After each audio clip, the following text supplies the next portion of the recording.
Après l'attaque meurtrière du 7 octobre 2023 du Hamas sur Israël, comment passer des larmes à la raison? Une rencontre organisée par le Centre Medem, J-Call et La Paix Maintenant.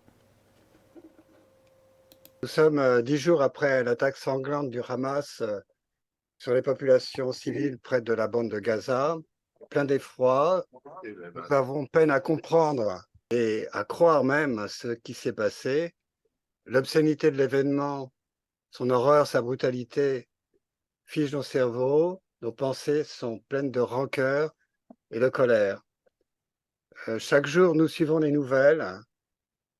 Sans relâche, nous regardons les journaux, les bulletins d'information, les émissions politiques, et les questions demeurent. Que peut-on savoir? Qui doit-on croire? Que doit-on croire? Que peut-on espérer? Que peut-on faire?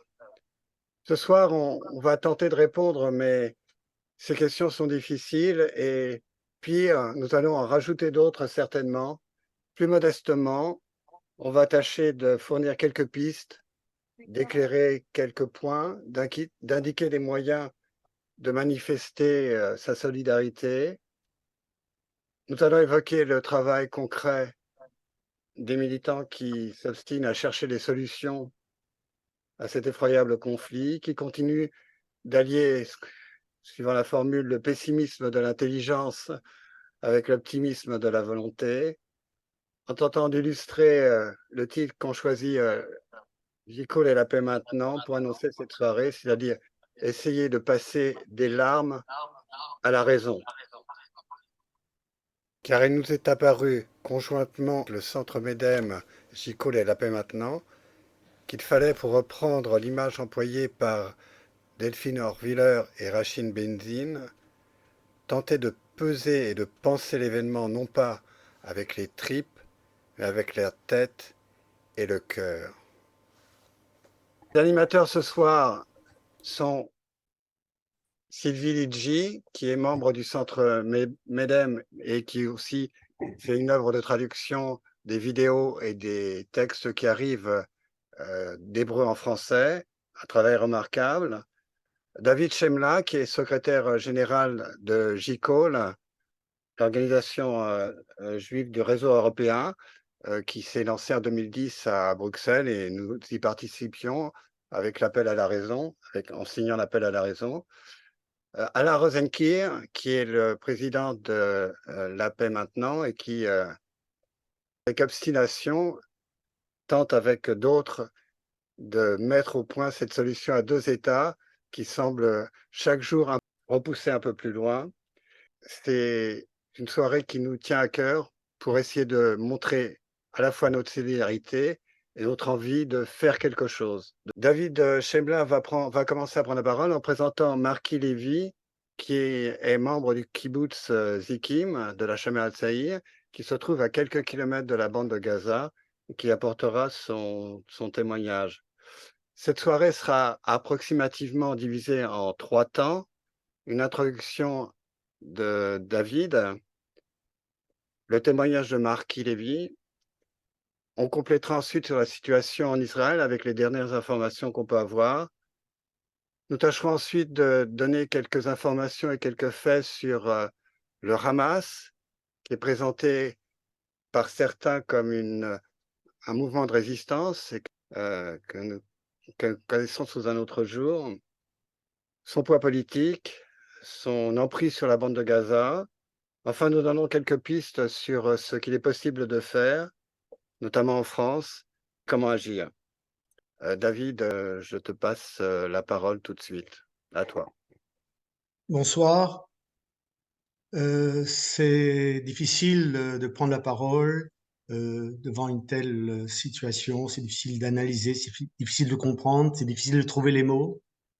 Je crois qu'on est tous dans un état de sidération, mais on a besoin quand même de comprendre ce qui s'est passé, pourquoi ça s'est passé, et d'en chercher ensuite les responsabilités. On parlera plus tard de perspective. Aujourd'hui, on ne peut pas imaginer de solution à court terme, en tout cas pour sortir de la situation présente.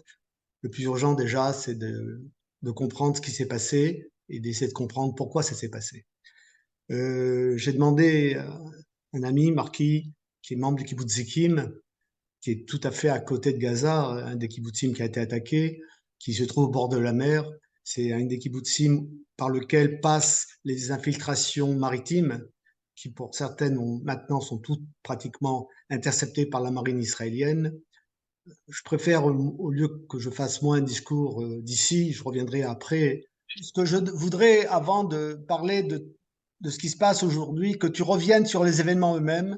Ouais. Comment ça s'est passé le samedi 7 octobre pour toi, pour ta famille? Bon, je vais le faire de la manière un peu claire et un peu résumée, disons comme ça. Il faut se rappeler que vendredi soir, c'était le soir de Simchat Torah.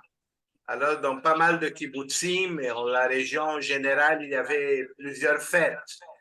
Entre autres, à Zikim aussi, dans mon kibbutz, il y avait une grande fête. Alors, je commence par ça parce que un de mes fils m'a demandé d'être babysitter avec ma femme de deux de mes petits-fils, un de 1 an et demi et un de 4 ans et demi. Alors, nous étions à la maison vendredi soir avec deux petits-enfants, moi et ma femme, Smadar, quand on a été dormir tranquillement.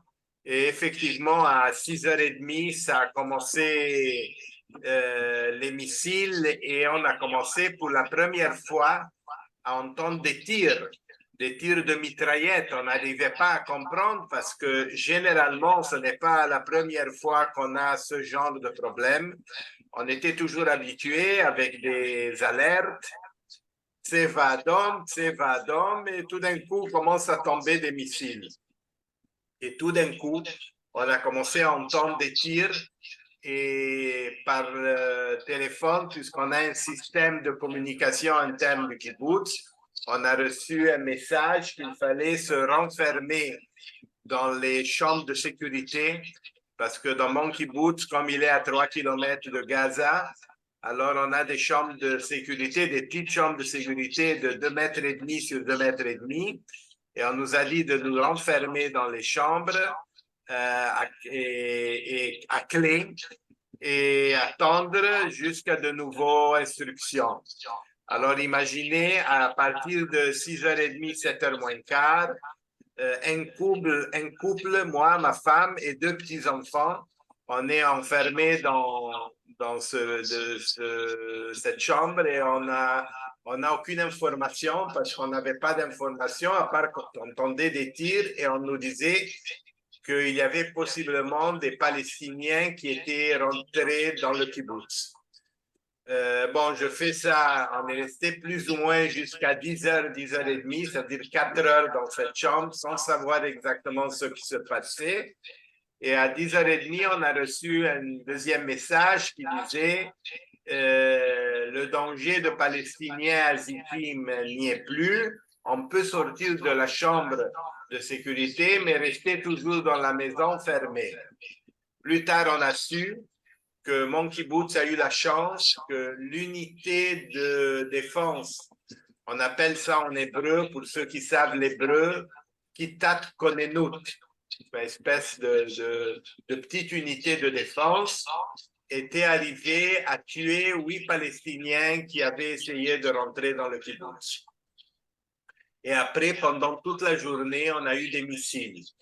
Il faut savoir que ça a été une très, très grande chance parce que malheureusement, plusieurs de nos kibbutzim voisins n'ont pas eu cette chance. Et malheureusement, les Palestiniens armés du Hamas sont arrivés à rentrer et dans plusieurs places, ils étaient dans un chiffre beaucoup plus grand parce que chez nous, c'était 8. Mais par exemple, il y a eu des kibbutzim où ils étaient une trentaine et même 80, comme le cas de Be'eri. Et voilà, et là, réellement, ça a été un désastre. Alors, grâce à ça, nous, on a pu résister à cette attaque et on a dû supporter pendant tout le samedi et dimanche des missiles chaque demi-heure qui tombaient à Zikim ou des fois des missiles qui allaient vers Ashkelon parce que nous sommes assez proches d'Ashkelon et que les missiles les antimissiles qu'on a les détruisaient en l'air et alors des morceaux du missile tombaient plusieurs fois sur Zikim. Ça a été la situation de mon kibbutz pendant les 2 premières journées. Après, il y a eu une décision qu'il fallait quitter Zikim. Toutes les personnes qui n'étaient pas nécessaires pour le quotidien devaient quitter et 80% de mon kibbutz ont quitté Zikim pour aller se réfugier dans 2 autres kibbutzim, un qui se trouve à côté de Césarée, Sdot Yam, et un autre kibbutz qui se trouve à côté de Jérusalem, Ma'ale HaChamisha. Au kibbutz Zikim sont restés une vingtaine de personnes et une division de l'armée. Je vais donner un exemple. Hier, par exemple, je suis retourné de la place où je suis à Zikim parce que je devais chercher des médicaments et des habits parce que quand on est sorti le 2e jour, on ne s'est pas préparé à tel point.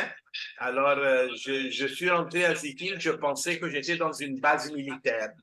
À tel point que dans la porte de Zikim, on m'a demandé de me d'identifier parce que sinon je ne pouvais pas rentrer. Alors, c'était la première fois dans ma vie que pour rentrer chez moi, je devais montrer ma carte d'identité. Ça, c'est la situation que vivent tous les kibbutzim de ce qu'on appelle la ceinture de Gaza. Il y a 4 ou 5 kibbutzim que plus de 20% de ses membres ont été tués et un petit nombre aussi se trouve en ce moment à Gaza. Des kibbutzim comme Be'eri, Niroz, Kfar Aza, ce sont des kibbutzim que je ne sais pas ce qui va s'arriver dans le futur. Hier, j'ai parlé avec un membre de Niroz qui est un très bon ami à moi et je lui ai demandé, Shlomo, qu'est-ce qui se passe? Et il m'a dit, Niroz, tu peux l'effacer. En hébreu, Niroz Machut, Niroz effacé. C'est horrible, je n'ai pas d'autre mot à dire, parce que je ne sais pas ce qui va se passer quand on va finir cette opération ou cette guerre, je ne sais pas, ce programme, je ne sais même pas comment l'appeler. Mon sentiment est d'une grande préoccupation sur le futur de cette région, sur le futur de mon kibbutz. Malgré que mon kibbutz, comme j'ai dit, il a été sauvé grâce à l'unité de défense. Mais je peux dire que plusieurs couples jeunes se demandent s'il y a un futur à vivre dans la ceinture de Gaza à 3-4 kilomètres de la frontière. Est-ce qu'on peut confier à l'armée, au service de sécurité, à la politique qui a interprété très mal ce qu'on voyait, parce qu'on voyait ce qui se passait les 2-3 dernières semaines, mais ils ont considéré que ce n'était pas sérieux, que le Hamas s'intéressait de l'argent du Qatar et que les ouvriers palestiniens puissent venir travailler en Israël. Et bon, on est retourné un peu à ce qui s'était passé en 1973 avec la guerre de Yom Kippour, où il y avait tous les données sur le terrain, mais l'interprétation a été différente. En ce moment, moi, je me sens comme un réfugié. En hébreu, on dit un palit, parce que je me trouve en dehors de ma maison, je ne sais pas quand je pourrai retourner. Et je dois reconnaître, je ne fais pas tellement grande confiance à ce que les hommes politiques, malgré que les hommes de l'armée ont déjà pris la responsabilité de cette négligence. Mais malheureusement, les hommes politiques encore continuent à éviter le mot responsabilité, surtout le Premier ministre. Alors, voilà, ça c'est la situation. On a devant nous, malheureusement, un groupe barbare, je n'ai pas un autre mot pour le dire. Et bon, je ne sais pas qu'est-ce qui va se passer dans le futur, parce qu'une chose est claire, moi je suis à Zikim et je resterai à Zikim, et les Palestiniens sont à Gaza et resteront en Gaza.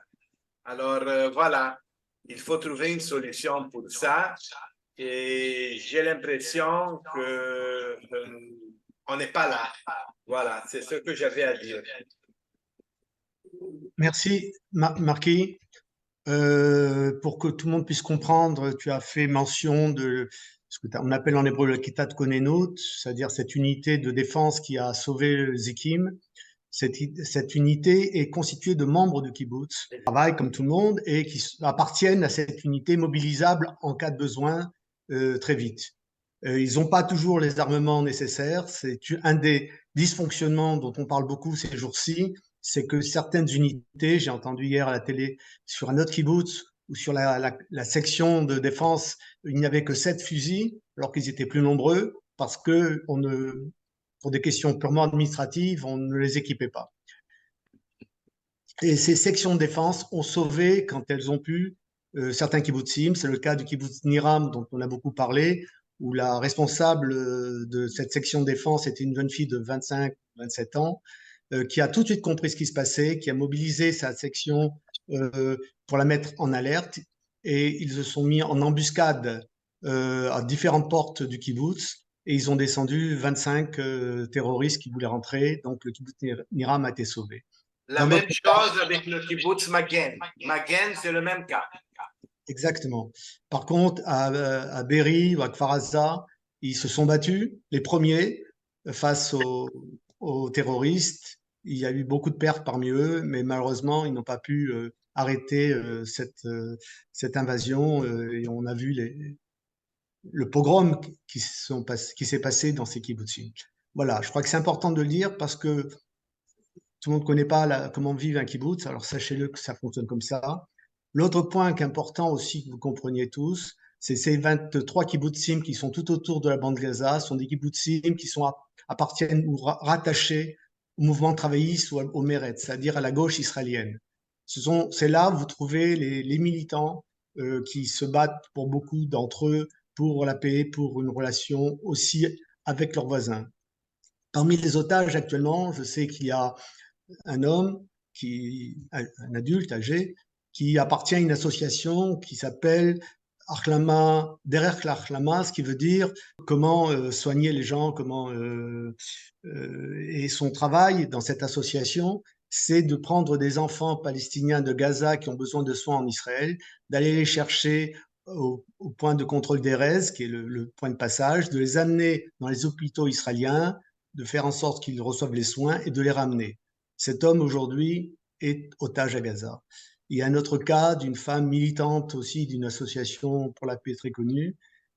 Il était 3 jours avant l'attaque à Ramallah et en Cisjordanie où elle a participé à des rencontres organisées entre militants israéliens et palestiniens pour la paix. Elle est aujourd'hui otage à Gaza. Voilà, c'est cette population que certains qualifiaient de traîtres dans le gouvernement au pouvoir ces derniers mois, d'anarchistes, de traîtres, parce qu'ils remettaient en cause les projets de réforme juridique. Ce sont eux qui ont défendu le pays et c'est important de le dire. Voilà, ça c'est pour le contexte. Alors, la question qu'on se pose tous, c'est comment un tel dysfonctionnement a pu se produire. Comme tu le disais, Marquis, 50 ans après la guerre de Kippour, moi j'étais soldat à la guerre de Kippour, mobilisé. À cette époque, je vivais dans un autre kibbutz. Et je me rappelle le choc qu'avait ressenti tout le pays devant ce dysfonctionnement. Et je pensais qu'on avait appris de cela. Ce qui m'a surpris la semaine dernière, c'est qu'on ait été surpris encore une autre fois. Et surtout, d'abord, comme tu l'as dit toi-même, Marquis, c'est le signe d'un échec de la stratégie israélienne depuis des années. Échec de ce gouvernement de Netanyahou qui est au pouvoir, à part les 8 mois du gouvernement Bennett-Lapid, qui est au pouvoir depuis 15 ans, qui a mis en place cette stratégie de dire avec le Hamas, on fait une paix économique, c'est-à-dire qu'on laisse passer les valises de dollars qui viennent du Qatar, 30 millions je crois par mois, c'est ça, 30 millions par mois de dollars, pour payer le Qatar, pour payer le Hamas, ses fonctionnaires et ses soldats. Ce sont des soldats, c'est une armée, c'est pas. Et on a la paix comme ça. Et ils ont choisi de faire cette stratégie plutôt que de négocier avec l'autorité palestinienne qui est aujourd'hui moribonde, comme tout le monde le sait, parce que négocier avec l'autorité palestinienne aurait dû conduire à prendre le problème de ce conflit en main pour essayer de le résoudre pour une solution politique. On sait tous qu'il n'y a pas de solution militaire à ce conflit, qu'il ne peut y avoir qu'une solution politique. Comme tu le dis, Marquis, toi, tu resteras à Zékim, j'espère le plus vite possible, et tes voisins resteront à Gaza. Il y a deux choses qui ne changeront pas, c'est la géographie et la démographie. La géographie, on a vu la carte, tout à l'heure Léo a montré où se trouvait Gaza par rapport à toutes ces kibbutzim du coin. Et la démographie, vous savez tous qu'il y a à peu près 2,5 millions d'habitants à Gaza et que voisins d'Israël, ils ne disparaîtront pas. Donc, il faut trouver une solution politique parce qu'il n'y a pas d'autre solution militaire. Mais aujourd'hui, ce n'est pas le moment d'en parler. Il faudrait la voir. On va en parler tout à l'heure certainement par d'autres personnes. Mais il faut déjà essayer de comprendre pourquoi les choses se sont passées ainsi. Donc, d'abord, échec de la stratégie qui a consisté à penser qu'en mettant une barrière de sécurité qui a coûté des millions de dollars et de shkalim. Enfin, le principe de cette barrière, après la guerre de 2014, rappelez-vous, 2014, c'était le fameux tunnel qu'utilisaient les terroristes pour passer en Israël. En 2014, l'armée israélienne a trouvé un peu plus d'une trentaine de tunnels qu'elle a détruits. Et on pensait, pour éviter les prochains tunnels, de faire cette barrière avec, en dessous de la barrière, j'irais une barrière souterraine de plusieurs mètres de profondeur en béton. Comme ça empêchait le passage de nouveaux tunnels. Et on mettait des caméras sur la barrière externe pour voir ce qui se passait.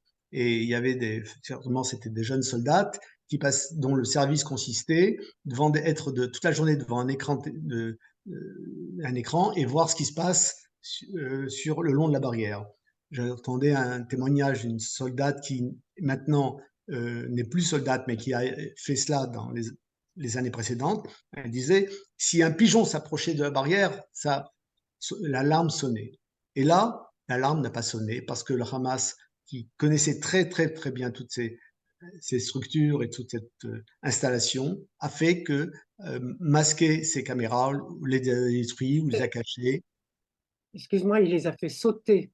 Il les a fait sauter. Les soldats sont mortes.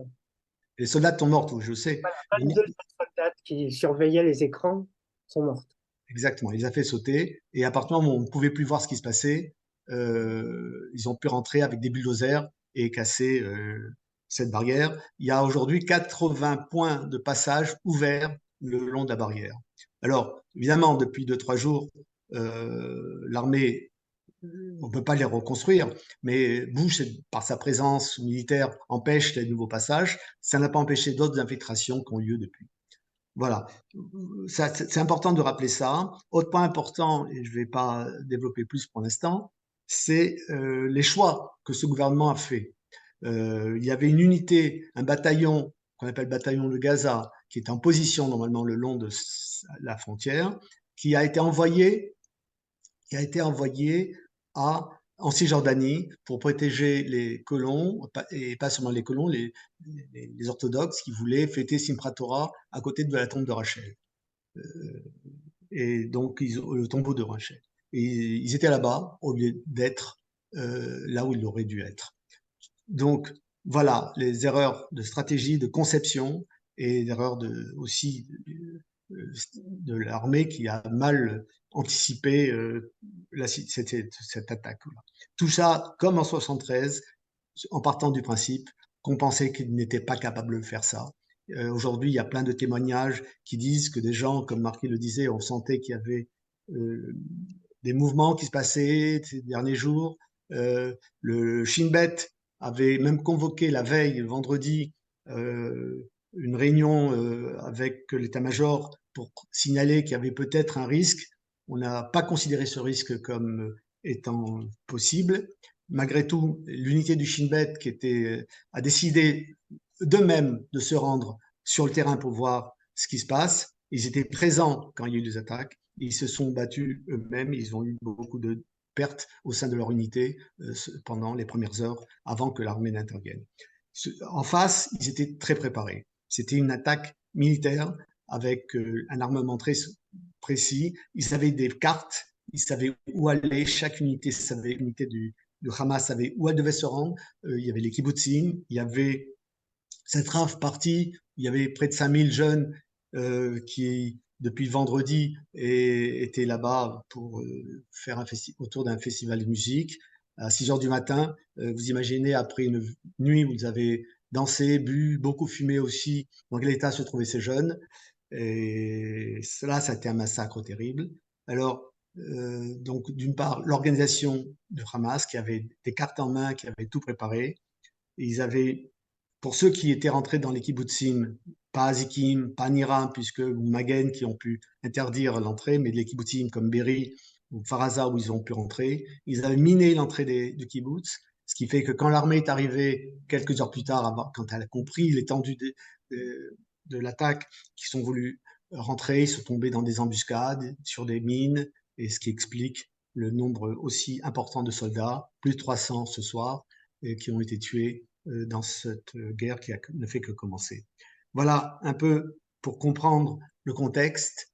Les perspectives, on verra plus tard. David, je voulais poser une question à Alain. Il est important, à mon avis, de savoir d'où vient le Hamas, comment il est né. Il est né en 87. Et qu'est-ce qu'il a dans sa charte, qu'est-ce qu'il prône? Parce que il y a deux choses qui m'interpellent.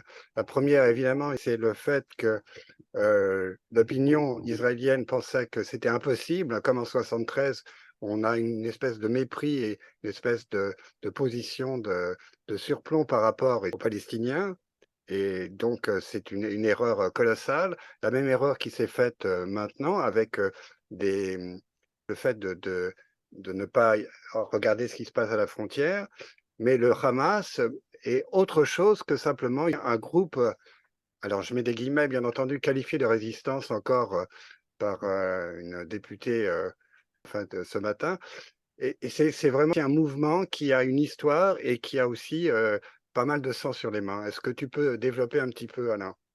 On peut dire quelques mots, mais effectivement, le Hamas est une émanation, comme vous le savez, des frères musulmans, c'est-à-dire un mouvement religieux. À la différence des frères musulmans, il est plus nationaliste que ne l'étaient les frères musulmans.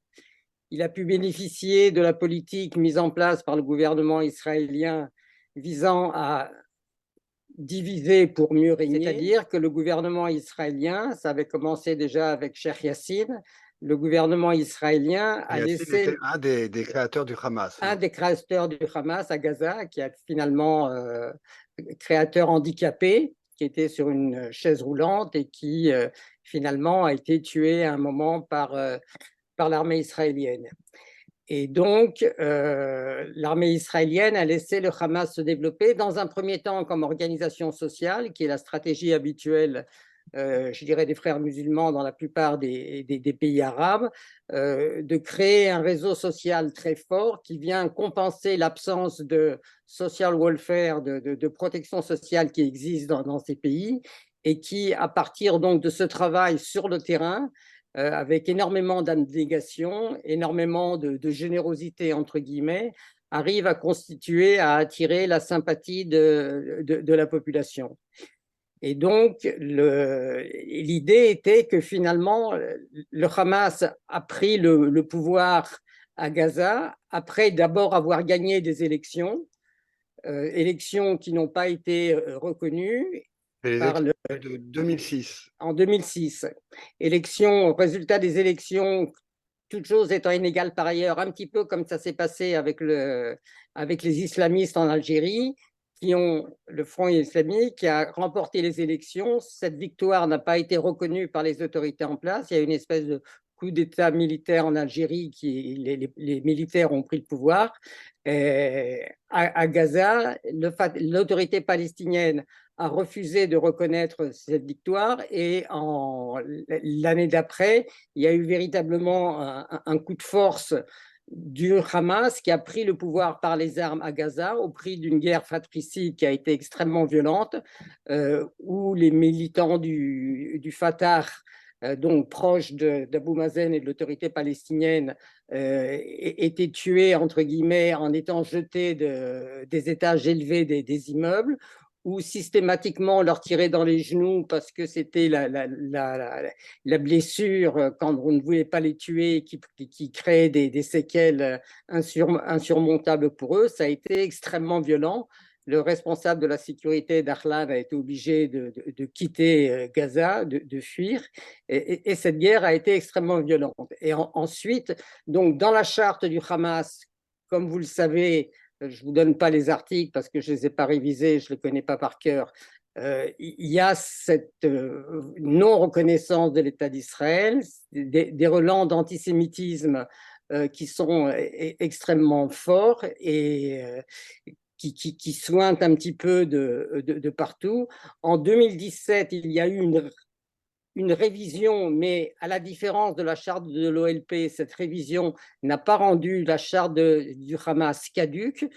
Simplement, il y a eu des ajouts qui ont montré, dans lesquels il était dit que sur le plan tactique, pendant un certain temps, on pouvait accepter de régner sur une partie de la Palestine et non pas sur la totalité, mais ce n'était pas une remise en cause de la charte. Cet adoucissement, entre guillemets, n'a jamais impliqué la modification officielle de la charte.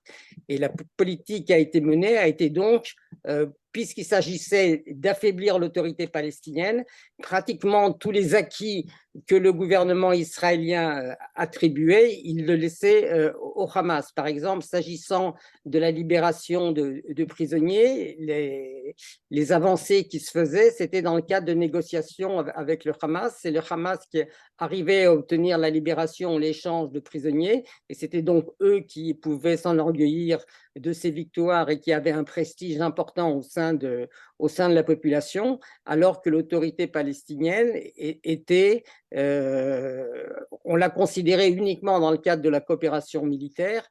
Pour le reste, il y avait un mépris qui s'est traduit par cette dernière appellation d'Abou Mazen par un des responsables israéliens qui était le maire de Ramallah et non plus le président de l'autorité palestinienne. Et donc, l'idéologie dominante qui fait que même lorsqu'il y a eu cette réunion d'urgence des services de sécurité dans la nuit de jeudi à vendredi, à deux reprises, pendant la nuit, pas le cabinet d'urgence, mais les responsables sécuritaires se sont réunis. Ils n'ont pas cru à ce que le Hamas aurait cette volonté de déclencher une guerre, parce qu'ils étaient persuadés que ce qui les intéressait, c'était finalement de s'enraciner dans la bande de Gaza, qu'on les laisse tranquilles, qu'ils reçoivent leur argent. De temps en temps, ils faisaient une opération un peu de force pour montrer qu'ils étaient là, mais cette volonté de déclencher une opération de grande envergure, ce n'était pas dans l'idéologie ce n'était pas dans les objectifs du Hamas. Alors effectivement, c'était peut-être vrai. Maintenant, on sait qu'il y a une dimension, et terminerai là, régionale, parce que le Hamas dépend aussi, entre autres sur le plan financier, du Qatar, certes, mais il y a aussi un soutien de l'Iran, une coopération avec le Hezbollah. Et on sait qu'il y avait une volonté de l'Iran de torpiller l'accord qui se profilait avec l'Arabie saoudite. Et donc, il y a eu aussi des considérations de politique régionale qui ont probablement joué dans, sinon l'ordre, du moins l'autorisation qui a été donnée au Hamas de se lancer dans cette opération, considération régionale qu'il est important également de prendre en compte. Certainement, mais il semblerait bien quand même que cette opération ait mis du temps à se mettre en place. C'est 1 an et demi de préparation d'après...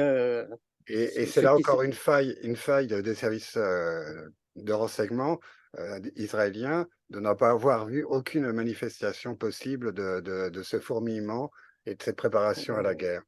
Il y a une phrase qui résume bien ça. On a beau avoir de très bons appareils d'optique, quand on ne veut pas voir, quelle que soit la qualité des lunettes, on ne verra pas. Voilà, je voudrais rajouter un mot. Là, j'ai vu dans Le Monde ici une interprétation un communiqué de presse de l'agence Wafa, qui est l'agence officielle palestinienne de Mahmoud Abbas qui disait: les politiques et les réactions du Hamas ne représentent pas le peuple palestinien et l'Organisation de libération de la Palestine est la seule représentante légitime du peuple palestinien. Ça revient en écho avec ce que David disait, jouer le Hamas pour affaiblir le Fatah, c'était une tactique diabolique. Il y a une question qui a été posée sur la fiabilité des renseignements qu'on obtient d'Israël. Je voudrais poser une question à Sylvie. Sylvie, tu fais partie des traductrices qui reçoivent plein d'informations du canal israélien. Est-ce que tu peux dire comment ces travaux arrivent, sont les bénévoles qui s'en occupent? Oui, alors tu fais bien de dire traductrice parce que je ne sais pas pourquoi, mais la très grande majorité des traducteurs sont des traductrices. Il y a encore un groupe qui s'est créé, qui a été créé il y a avant-hier. Tout de suite, il y avait 100 personnes, un groupe en français. Hein, moi, je ne traduis que dans ma langue maternelle, à savoir le français. Dans ce groupe donc d'une centaine de personnes, je ne sais plus 97, il y a essentiellement des Israéliens. On le reconnaît au numéro de téléphone sur WhatsApp, mais il y a aussi des Français et ça s'organise. Ce groupe-là, par exemple, est dédié, se dédie à la traduction des témoignages des horreurs qui ont été perpétrées en début, enfin voilà. Donc eux, et ensuite, il faut diffuser le plus largement possible mondialement ces vidéos. Alors j'ai échangé tout à l'heure avec une traductrice et une collègue de notre collectif à Paris pour voir comment on allait faire. Il y a des gens en Suisse, il y a des gens en Belgique, il y a des gens au Canada qui parlent français, et comment diffuser un maximum de l'information et des témoignages. Les témoignages, d'ailleurs, en fait, moi personnellement, j'en ai envoyé un certain nombre à des journalistes. Ma liste n'est pas très étoffée, pas suffisamment, mais en tous les cas, voilà.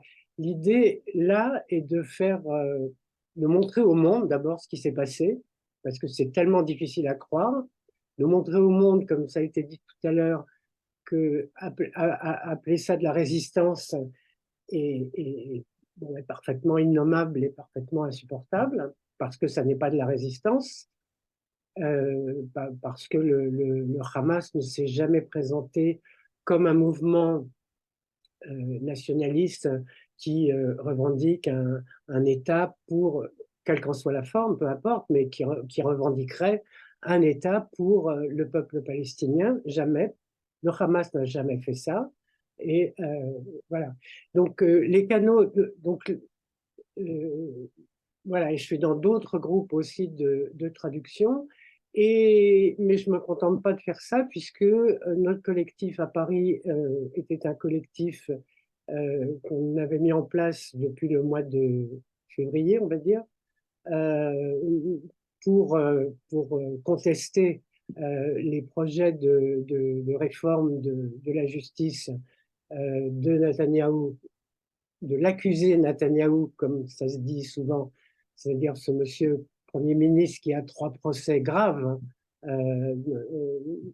qu'il essaye de fuir, et c'est la raison pour laquelle il a nommé tous ses camarades d'extrême droite, messianistes, suprémacistes, etc., dans son gouvernement, qui y sont toujours. Il faut rappeler que ces gens-là les ministres actuels, pour la plupart, n'ont pas fait l'armée, donc sont parfaitement incapables de réagir convenablement dans des situations pareilles. Voilà, donc il y a beaucoup d'informations qui arrivent. Moi, je traduis donc des textes. Je voudrais vous faire une petite référence et mettre une note un petit peu positive, un petit peu. Dans ce qui a été dit, c'est une vidéo justement qui n'a pas été traduite en français, mais j'ai un petit peu repris ce que disait Amit Dror, qui est leader des frères d'armes, Achim Laneshek, qui est un mouvement de contestation. Et la vidéo qu'on a pu voir, qui a circulé, se trouve dans un centre de collecte de Tel Aviv, là où les gens viennent déposer des objets, des choses, là où viennent des bénévoles pour trier, pour emballer, pour mettre dans des cartons, etc., et pour envoyer toutes sortes de choses comme des vêtements, des sous-vêtements, des produits d'hygiène, de la nourriture sèche de préférence, des confiseries, du chocolat, des couvertures, des jouets pour les enfants des familles du Sud qui ont, on a entendu des témoignages, qui ont tout perdu. J'ai vu ce matin qu'un réseau d'opticiens mettait aussi en place la possibilité d'envoyer des lunettes de vue pour celles qui auraient été cassées. Voilà. Donc tous les jours, des choses sont emballées de cette manière-là et sont envoyées tant pour ces familles du Sud qui sont devenues des réfugiés dans le centre du pays que pour les soldats. Les jeunes soldats, par exemple, et les soldats et les réservistes. Les jeunes soldats, par exemple, sont rentrés à la maison ce fameux week-end, le vendredi et le samedi, parce que c'était fête, donc ils étaient en permission chez leurs parents.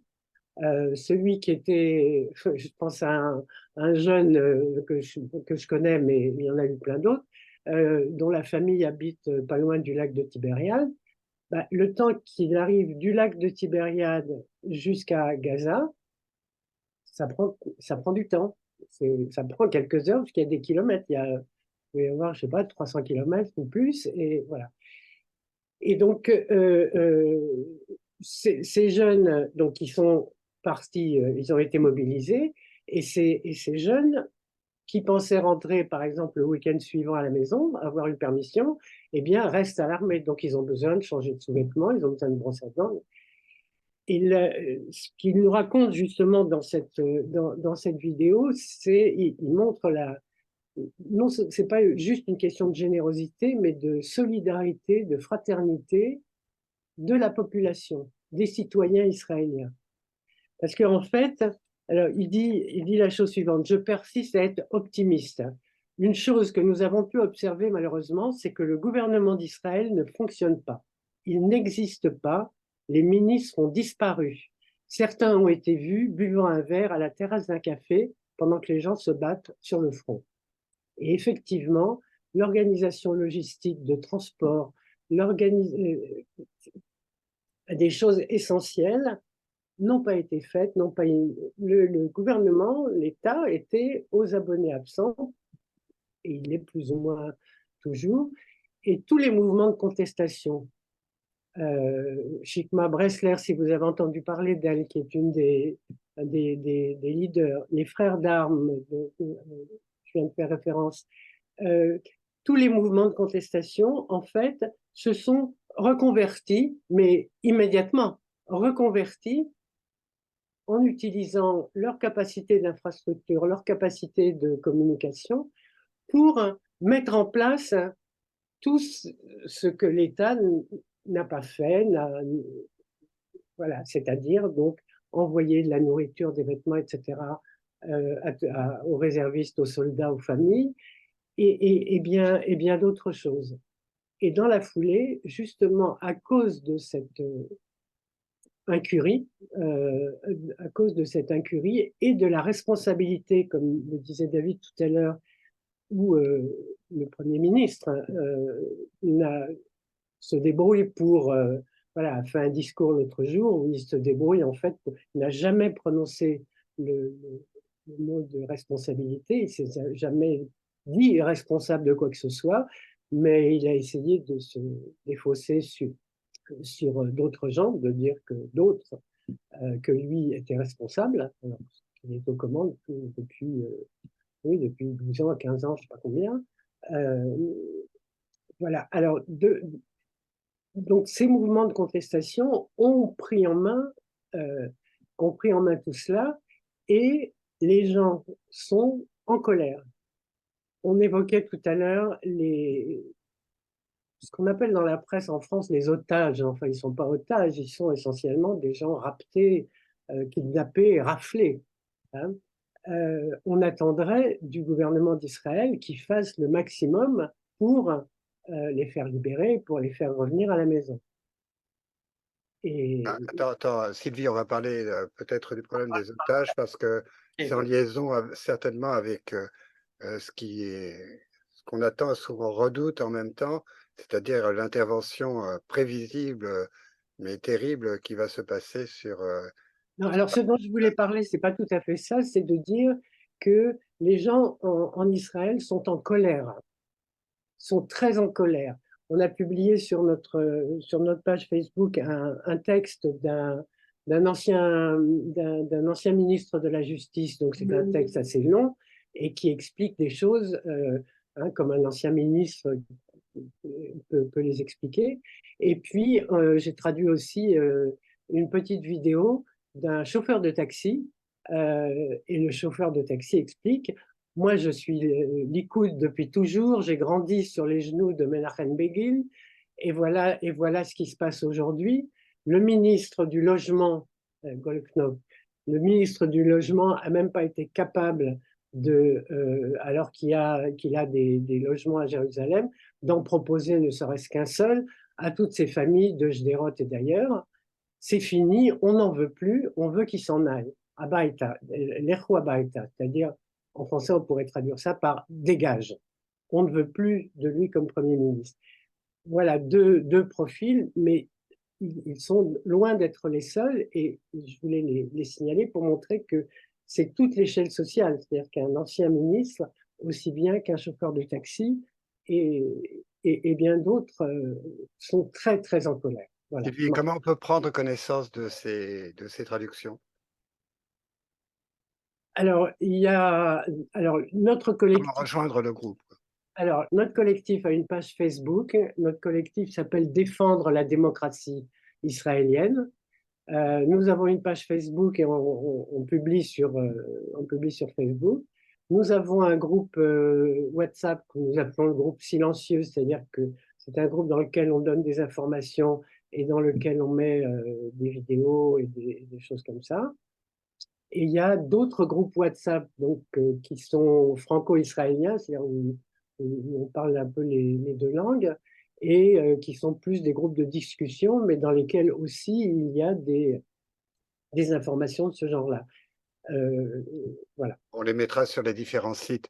Je voudrais revenir, avant de te donner la parole, David, il y a une question qui a été posée, c'est si les Palestiniens ne soutiennent pas le Hamas, comment se fait-il qu'on ne les voit pas? Donc, je sais qu'il y a des éléments de réponse tout à fait pertinents à ça. Et moi, je voudrais peut-être prendre la question que souvent les Israéliens, en général ceux qui soutiennent le gouvernement, avancent, c'est que il n'y a pas d'interlocuteur palestinien pour essayer de construire quelque chose ensemble de façon politique. Est-ce que l'un de vous deux peut répondre à cette question-là, notamment évoquer les casseroles de Mahmoud Abbas parce qu'il en a aussi, et puis le Marwan Barghouti qui est en prison et qui aurait pu être un interlocuteur. D'ailleurs, Yossi Bellin qui était des accords de Genève. Et on avait déjà ici suggéré la possibilité. Si tu permets, Léo, avant de répondre à ta question, je voudrais juste compléter par rapport à ce que vient de dire Sylvie, quelques informations. D'abord, Sylvie a parlé d'un film dont elle a traduit des frères de Archimanchek, les frères des armes, qui s'est mobilisé pour organiser cette collecte. Ce film se trouve sous-titré en anglais sur le site de J-Call. Vous avez un onglet qui s'appelle J-Call TV. Je l'ai mis en ligne sur J-Call TV. Bon, ça c'est un point d'information. Deuxièmement, sur les ministres et les dysfonctionnements. Les ministres, comme tout le gouvernement, étaient aux abonnés absents pendant toute la semaine. Il a fallu attendre 4 ou 5 jours pour que certains ministres aillent sur le terrain dans le sud. Et il y a eu des tas de vidéos où on voyait certains des ministres, parmi les qui n'en a pas eu tellement, il y en a eu 2 ou 3. Miri Regev, ministre des Transports, femme très connue, arrivant à un hôpital, se faire jeter par les gens qui étaient dans l'hôpital.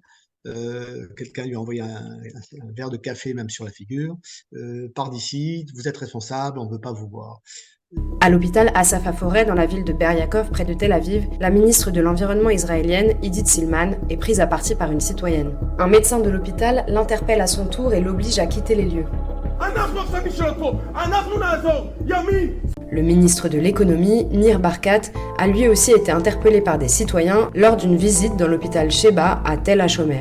Un citoyen lui a par exemple intimé de demander pardon aux Israéliens et de démissionner. Il y a eu comme ça 2, 3 cas de figure qui montrent bien cette colère.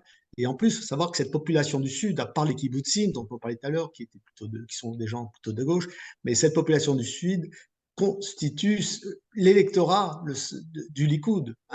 Quand on voit les élections, le Likoud est toujours majoritaire dans toutes ces villes du Sud, Ashkelon, Ashdod, Sderot, etc. Donc là, ça ne veut pas dire que demain les élections donneront un autre résultat, on verra. Mais en tout cas, cette colère est très forte.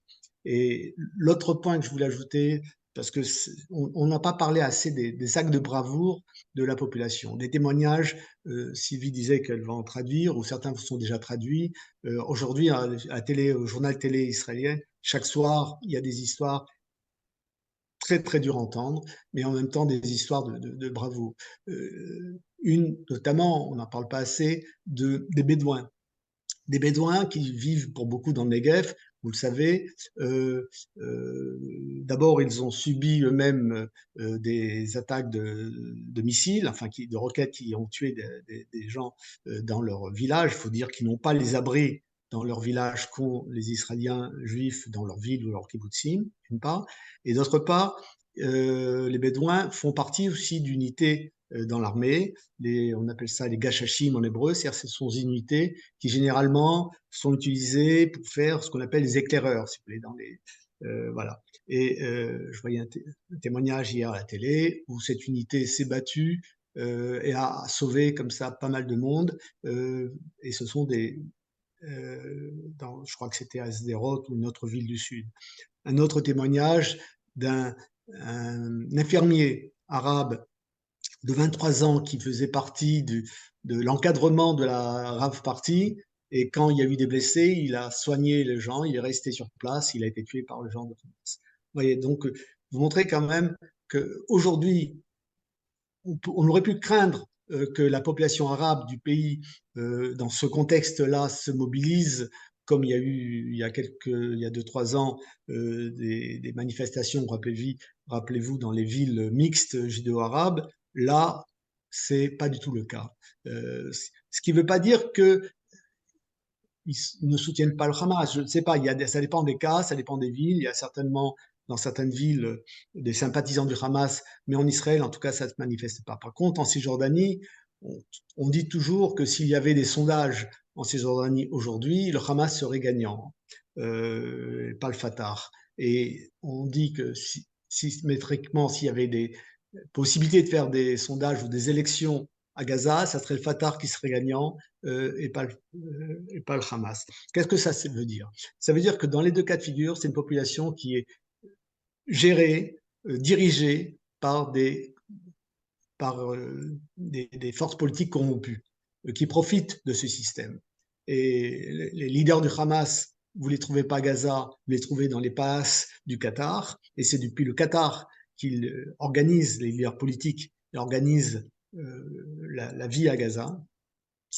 Quant au Fatah, à cause, et là je pense qu'il faut le noter, la responsabilité de la politique israélienne pratiquement depuis les accords d'Oslo, ça fait déjà près de 30 ans, le Fatah n'a jamais pu présenter un quelconque acquis à sa population de toutes les phases de négociation qui ont eu lieu depuis une trentaine d'années. La dernière négociation importante qui est arrivée quand même à un niveau de ce qu'on en sait, en tout cas, non pas d'accord, mais c'est arrivé à la possibilité de trouver un accord, c'était avec Ehud Olmert et Mahmoud Abbas en 2008, si ma mémoire est exacte. Et c'est à ce moment-là que Ehud Olmert, qui avait des ennuis avec la justice, lui aussi, mais lui a assumé, c'est la différence de Netanyahou. Il a été destitué, il a perdu le pouvoir et il a été même emprisonné pour une histoire de corruption qui le concernait lui personnellement sur une affaire immobilière à Jérusalem. Mais depuis cette négociation de 2008, Netanyahou est constamment au pouvoir depuis 15 ans. Pendant les 8 mois du gouvernement Bennett Lapid, il y a eu quand même, Gantz était ministre de la Défense, quand même un certain nombre d'initiatives qu'il avait prises pour essayer de réhabiliter un peu l'autorité palestinienne, de permettre d'avoir plus de permis de travail, etc. Mais ils n'ont pas eu le courage d'avoir une politique plus inventive. Et par contre, à Gaza, par contre, la situation, elle est ce qu'elle est jusqu'à aujourd'hui. Voilà, ça c'est important de répondre. Alors, je vois parmi les questions qui sont posées, pourquoi il n'y a pas si une opposition, ça n'est pas le sien, pourquoi il n'y a pas de manifestation contre le Hamas? Bon, il est évident, d'abord, hein, on n'est pas dans tout en Cisjordanie, et encore plus à Gaza qui vit sous une dictature, que les gens ne vont pas manifester dans les rues, et surtout pas en période de guerre en ce moment. Il y a un phénomène très classique dans le monde arabe, que l'on connaît, surtout en ce moment de crise, d'identification avec la force qui se bat sur le terrain. En plus, comme on le sait tous, la guerre aujourd'hui se déroule pas seulement sur le champ de bataille, mais elle se déroule sur les écrans et les réseaux sociaux.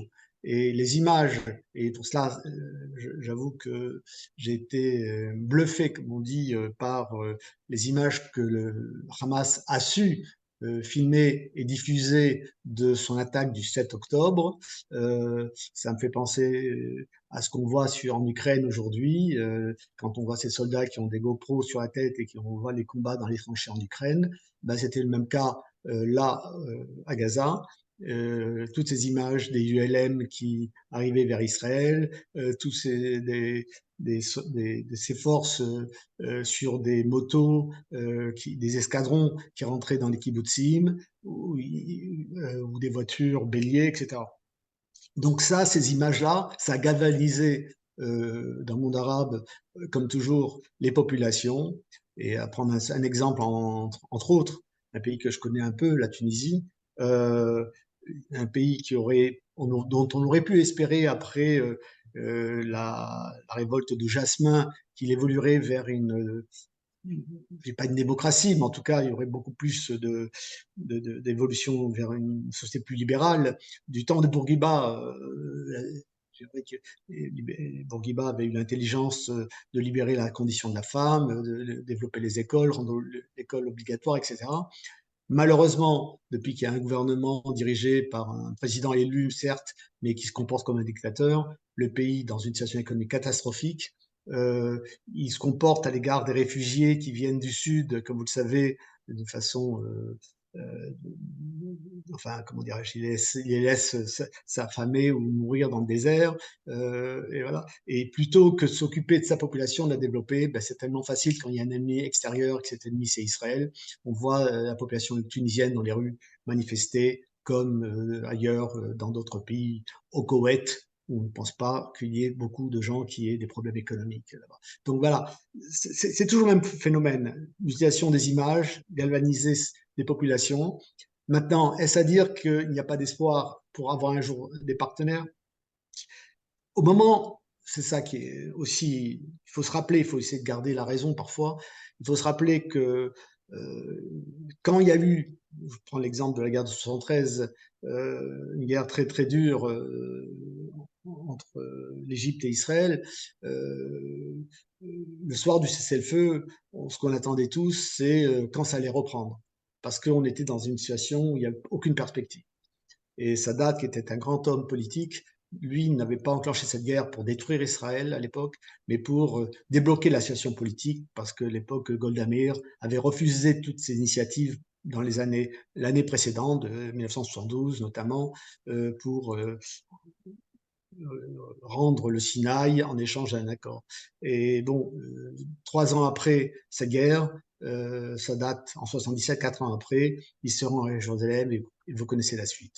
Donc, on peut espérer, mais pour cela, ça demande beaucoup d'imagination et beaucoup de conditions pour imaginer comment ça pourrait évoluer. Mais je veux quand même avoir en tête cet exemple. Oui, mais les choses. les choses ont évolué avec l'Égypte, non seulement parce qu'il y a eu l'intelligence d'un homme, mais aussi parce qu'il y a eu des ouvertures politiques qui ont été faites. Il faut bien voir que aussi ce qui se passe à Gaza et également dans les territoires, et je serai très bref pour laisser les gens poser des questions, c'est pas simplement parce qu'il y a un pouvoir tyrannique, c'est aussi parce que la population n'a aucune perspective politique. Croire qu'il puisse y avoir une solution économique, qu'on puisse acheter les Palestiniens en leur donnant des permis de travail et qui se contenteront de ça, c'est quelque part avoir une considération plus que minimale de l'autre. Les Juifs n'ont jamais accepté, même quand ils avaient une bonne situation économique, d'être sur le plan politique et le plan identitaire dans une situation seconde, entre guillemets. On ne voit pas pourquoi les Palestiniens l'accepteraient. Et il n'y a jamais eu une ouverture politique qui a été faite ni aux Palestiniens, et même avec l'autorité politique, avec l'autorité palestinienne, pardon, où effectivement il y a eu une coopération sécuritaire. Le moment où il y a eu effectivement un partenariat, c'était dans la continuation d'Oslo, parce que là, il y avait une perspective politique, il y avait l'espoir et tout le monde avait l'impression que politiquement, les choses allaient évoluer. On n'était pas simplement dans une amélioration des conditions économiques. Les discours fanfaronnades qu'on entend actuellement, dont on va extirper le Hamas, on va nettoyer le Hamas, on va les supprimer jusqu'au dernier, tout ça, c'est du bullshit qui n'aura aucun résultat, si ce n'est un affaiblissement momentané, dans la mesure où il n'y aura pas une perspective politique qui sera donnée aux gens de Gaza. Sinon, cette haine qu'ils ont à l'égard des Israéliens et qui grandit de génération en génération, malheureusement, parce qu'il y a un cycle de la violence et on a eu nos morts, ils ont les leurs, et chacun a son propre narratif, mais sans perspective politique, il est peu probable qu'effectivement on arrive à éradiquer le Hamas, si ce n'est dans les discours, et ça sera d'une faible utilité. C'est la raison pour laquelle aussi bien le camp de la paix, c'est ce qu'on a dit dans le communiqué de la paix maintenant, qu'on retrouve dans le communiqué de J. Cole, c'est ce que Marquis a dit aussi, les Israéliens et les Palestiniens sont quelque part là où ils sont et ils resteront là. Et donc, il faut bien entendu se défendre, bien entendu savoir utiliser la force, mais aussi dans le cadre et avec un prolongement politique. Et c'est actuellement ce qui manque, y compris il y a une partie du camp modéré israélien, parce que des gens comme Gantz, Saar, Bennett, lorsqu'ils ont été au pouvoir politiquement, les discussions qu'il y avait avec Netanyahou portaient plus sur des points de détail qui sont importants malgré tout au niveau des conditions de vie que sur le plan d'une véritable perspective politique. Si Israël veut continuer à avoir à la fois le beurre et l'argent du beurre, on sait que ça ne marche pas et qu'il y a un moment où il faut faire des compromis. Oui, dans le prolongement de ce que tu dis, Alain, j'ai lu une interview de Elias Sambar, qui est qui est un Palestinien, mais qui réfléchit un petit peu, qui est aussi un poète, qui est aussi le traducteur de Darwin. Mahmoud Darwish. Voilà. Et on lui a demandé comment la situation peut-elle évaluer. Et il répond de la façon suivante: je vois 3 scénarios. Le retour au statu quo, c'est ce qui satisfaisait en fait le gouvernement actuel. Il dit c'est sans doute une attente avant une prochaine explosion, et c'est le scénario le moins probable parce que le Hamas ne s'arrêtera pas là. Et il dit un deuxième scénario, ce serait effectivement le fait de pouvoir raser le Hamas, vider Gaza et reprendre ces territoires qui appartenaient précédemment à l'Égypte et qui sont une verrue, une excroissance, quelque chose d'ingérable, et une nouvelle Nakba, s'il emploie ce mot-là, pour les Palestiniens. Et ça, c'est intolérable. Il dit le troisième scénario possible, très vaguement imaginable, ce serait une réédition de la conférence de Madrid de 1991 qui a précédé les accords d'Oslo, où à la surprise des Palestiniens même, ils ont été convoqués comme partie prenante, alors que c'était les grandes puissances qui se mettaient d'accord. Il dit, c'est peut-être possible. Blinken, le chargé d'affaires, le ministre des Affaires étrangères américain, l'équivalent, a laissé entendre avec une phrase intrigante, c'est le mot qu'emploie Elias Samba, où il parle de décisions douloureuses qui devront être prises. Si c'est vraiment quelque chose qui peut être imposé par les États-Unis, c'est peut-être ce que tu disais, c'est-à-dire une ligne d'horizon politique qui se profile. Juste Oui. une remarque, tu as parlé de Madrid, il faut se rappeler que les Israéliens ne voulaient pas aller à Madrid et qu'il a fallu des pressions très fortes des États-Unis, de menaces qui allaient couper l'aide économique pour obliger Shamir finalement à accepter les négociations de Madrid. Et je rappelle qu'en 93, c'est donc les accords d'Oslo qui en sont suivis. Depuis hier circule une pétition en Israël signée par des personnalités très connues, engagées depuis toujours contre l'occupation, des écrivains comme David Grossman, comme Eva Illouz, qui a écrit un article publié dans Le Monde de ces jours-ci très très intéressant, des anciens députés du Meretz comme Mossi Raz, des militants associatifs, etc., qui s'adressent aux radicaux de gauche dans le monde, notamment aux États-Unis, dans les universités américaines.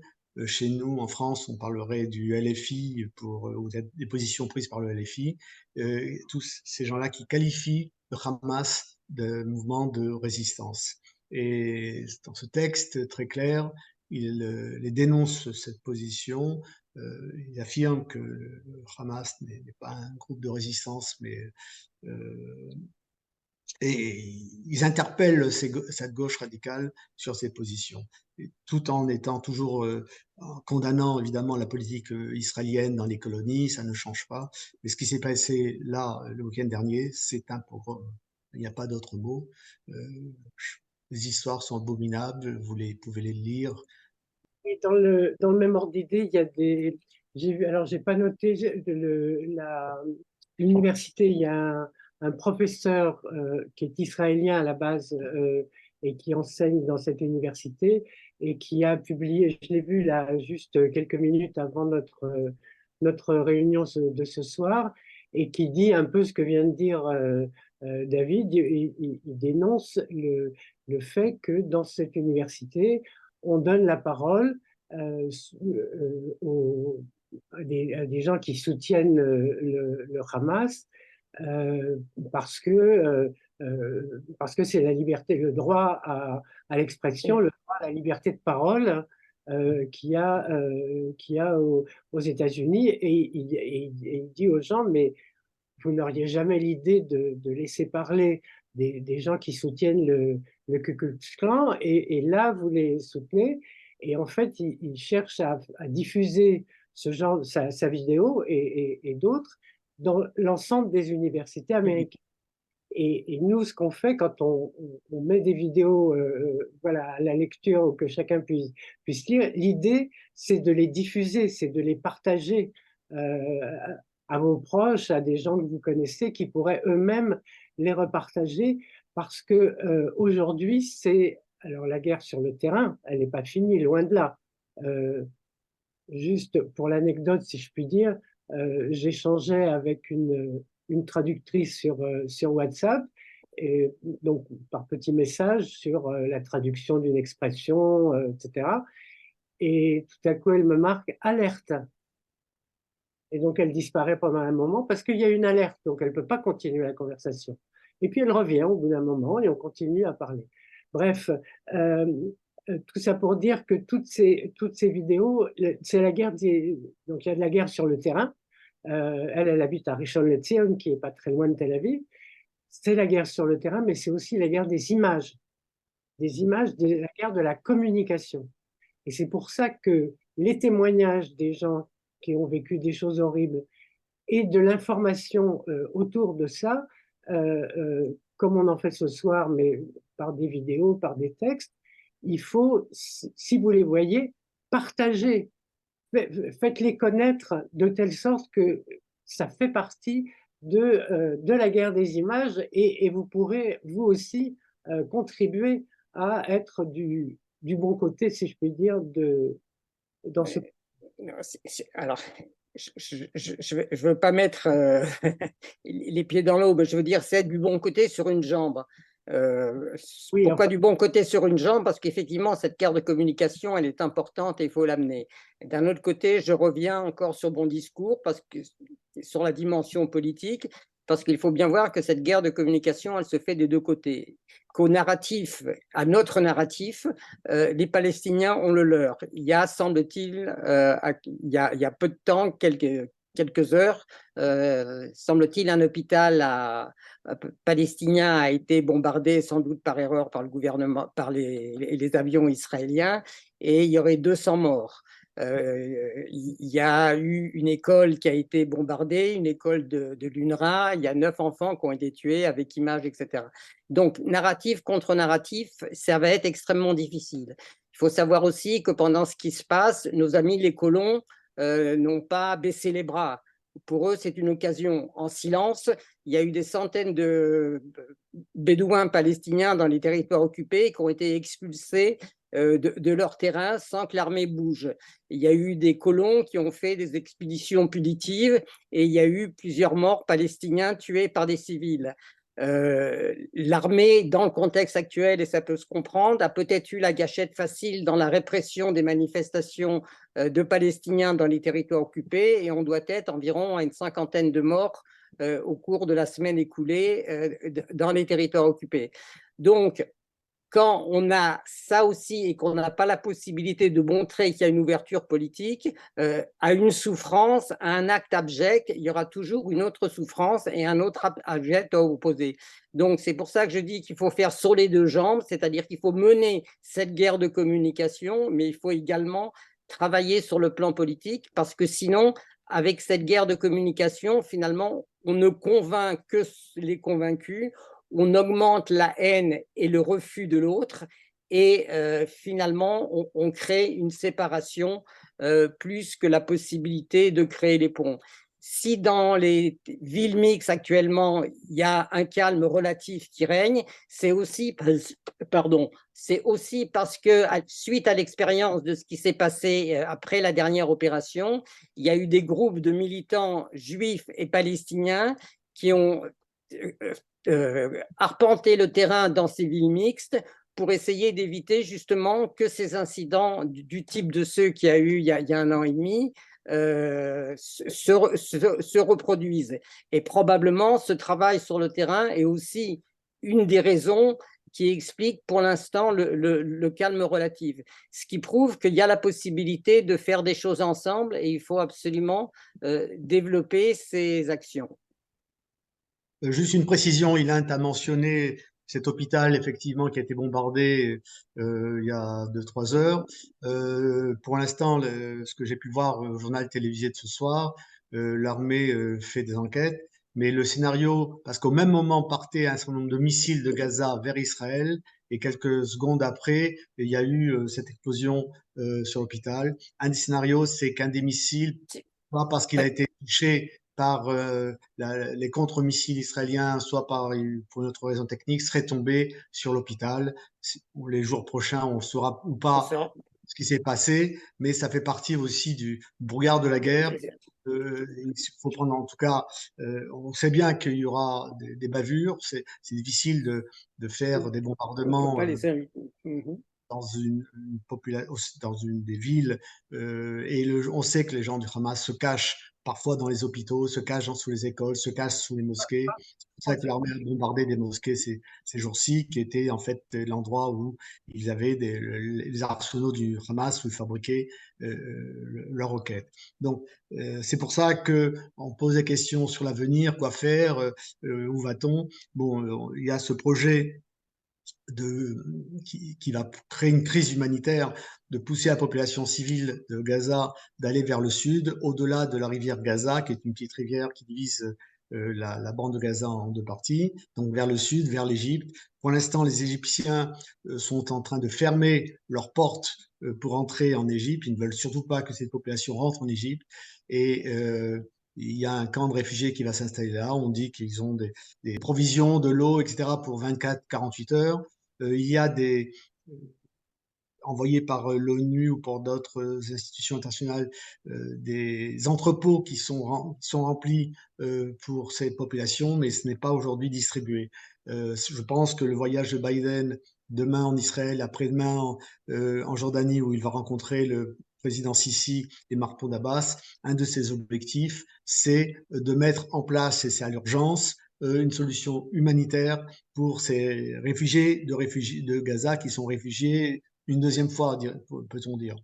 Alors, la contrepartie pour l'armée israélienne, c'est de vider autant que possible la ville de Gaza, parce que c'est dans la ville de Gaza qu'il y a les tunnels. Il y a les tunnels, il y a cette ville souterraine. On parle de 500 km de long et probablement plus.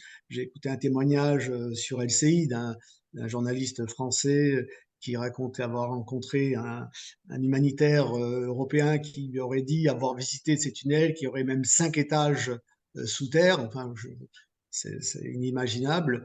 Tout ce béton qui entre à Gaza, rappelez-vous que souvent les Israéliens empêchaient le béton d'entrer, ont poussé les Israéliens à faire rentrer le béton parce qu'on disait c'est pour aider à la reconstruction de Gaza.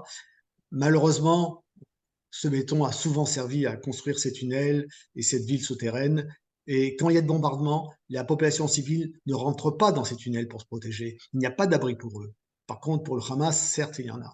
Il ne faut pas oublier ça. Il y a des otages israéliens, mais toute la population de Gaza est otage aussi du Hamas. C'est ça la réalité. Donc, une solution politique avec le Hamas, je ne peux pas l'imaginer. Aujourd'hui, le climat en Israël, même au sein de la gauche, c'est en finir avec eux, ou en tout cas l'éradiquer politiquement et pour qu'il puisse y avoir une alternative.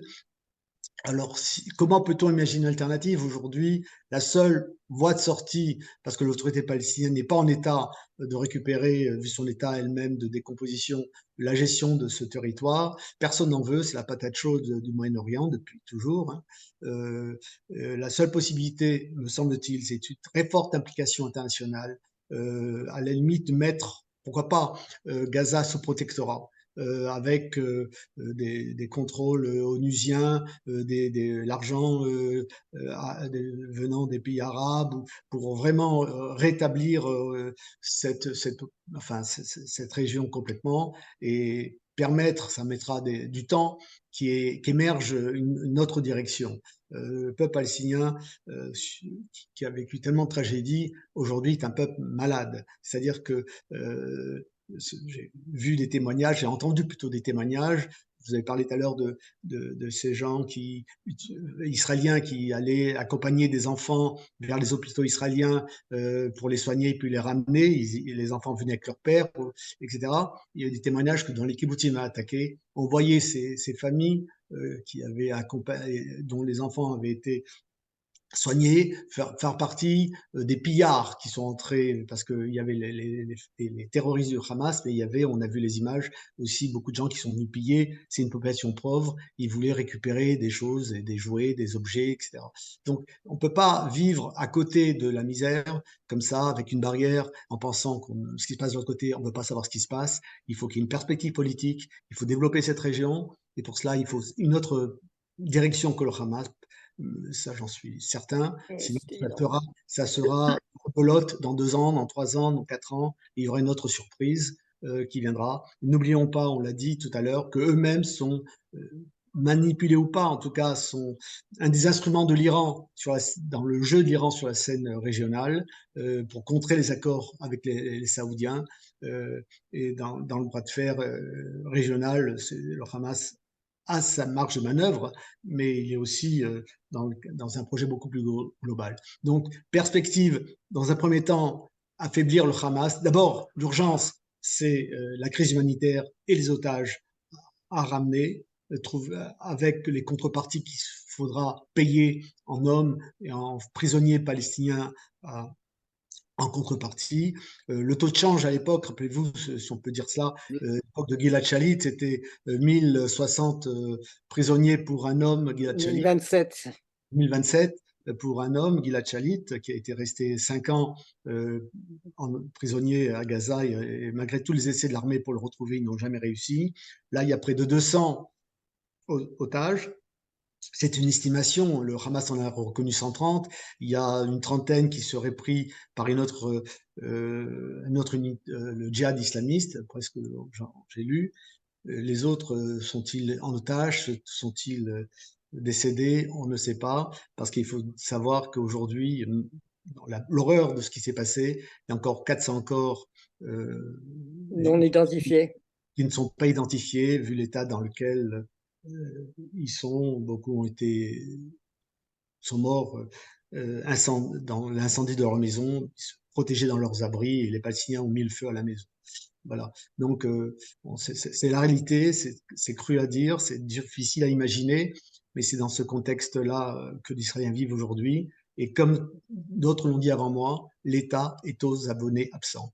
Commence un peu à réagir, mais c'est pas encore le cas. Et s'il n'y avait pas toute cette mobilisation extraordinaire de la société civile, tous ces gens-là déplacés dans leur propre pays ne seraient pas pris en charge. Il faut payer leurs hôtels, il faut leur donner des habits. Ils sont partis, ils ont fui en tout abandonnant. La question va se poser pour le Nord. Pour l'instant, on n'en a pas parlé là depuis tout à l'heure. Le Hezbollah ne s'est pas lancé jusqu'à présent dans de grandes opérations militaires. Il bombarde de temps en temps. Il y a eu quelques infiltrations. Encore aujourd'hui, 4 membres du Hezbollah ont été tués par une unité israélienne. Il y a 2-3 jours, il y a une escarmouche entre Israéliens et soldats israéliens et une unité du Hezbollah, et 3 morts du côté israélien, dont un officier haut gradé qui est druze, qui est un haut gradé dans l'escarmouche. Mais c'est pas encore le front n'est pas ouvert, mais l'armée a décidé, le gouvernement a décidé de déplacer les populations vivant dans les kibbutzim et les villages du nord, qui sont de la frontière à 2 km à l'intérieur du pays, qui ont été déplacés. Se pose ensuite, alors pour cette population-là, il y aurait, paraît-il, des prises en charge, même sur le plan économique, mais ceux qui sont des kilomètres un peu plus loin, il n'y a pas de prise en charge. Et l'armée a demandé à déplacer les autres populations aussi un peu qui sont plus éloignées de la frontière, et les gens disent oui, mais allez où, on n'a pas les moyens, etc. Il n'y a pas de prise en charge. L'État est aux abonnés absents. Ce gouvernement est non seulement un gouvernement dangereux, mais d'incompétent. C'est ça, devant la situation. Alors, face à ça, on n'en a pas parlé, mais je vais peut-être dire un mot du gouvernement de l'Union nationale qui a été mis en place il y a 3-4 jours. Qu'en est-il vraiment ? Le gouvernement israélien jusqu'à présent fonctionnait de la façon suivante. Il y avait le gouvernement avec ses ministres, une quarantaine de ministres à ma connaissance, et il y avait ce qu'on appelait le cabinet de sécurité, dans lequel il y avait Netanyahou, son ministre de la Défense, Ron Dermer, qui est le conseiller de Netanyahou, Smotrich et Ben Gvir, les 2 ministres de l'extrême droite, etc. Netanyahou ne donne pas de crédit beaucoup à Ben Gvir et Smotrich, qui l'un n'a pas fait son armée et l'autre n'a pas fait grand-chose. Sous la pression, parce que la population voulait un changement, et les Benny Gantz et son parti, dans le parti duquel il y a un autre ancien chef d'état-major, Gadi Eisenkot, comme tout officier d'armée, se sont mobilisés tout de suite et ont proposé de constituer un gouvernement d'union nationale.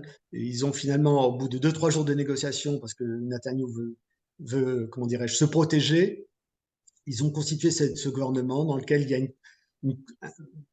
comment dirais-je, un conseil dans lequel il y a 5 personnes, dont Gantz, Eisenkot, Netanyahou, Galantz et Dermer. Il y a le gouvernement d'union et à côté, il y a le cabinet de guerre. Précise comment c'est exactement, comment ça marche. Alors voilà, j'ai fait quelques recherches cet après-midi pour vraiment y voir clair. J'ai trouvé sur le site de l'Institut israélien de la démocratie, Benny Gantz est rentré dans le gouvernement d'urgence. En fait, c'était la condition sine qua non pour rentrer dans ce gouvernement d'urgence, c'était la création d'un cabinet de guerre qui aurait les pouvoirs de gérer les opérations militaires pendant la guerre. Enfin, Ben Gvir et Smotrich, eux, n'ont jamais fait l'armée. Donc, ils n'ont aucune idée de la manière dont ça se passe.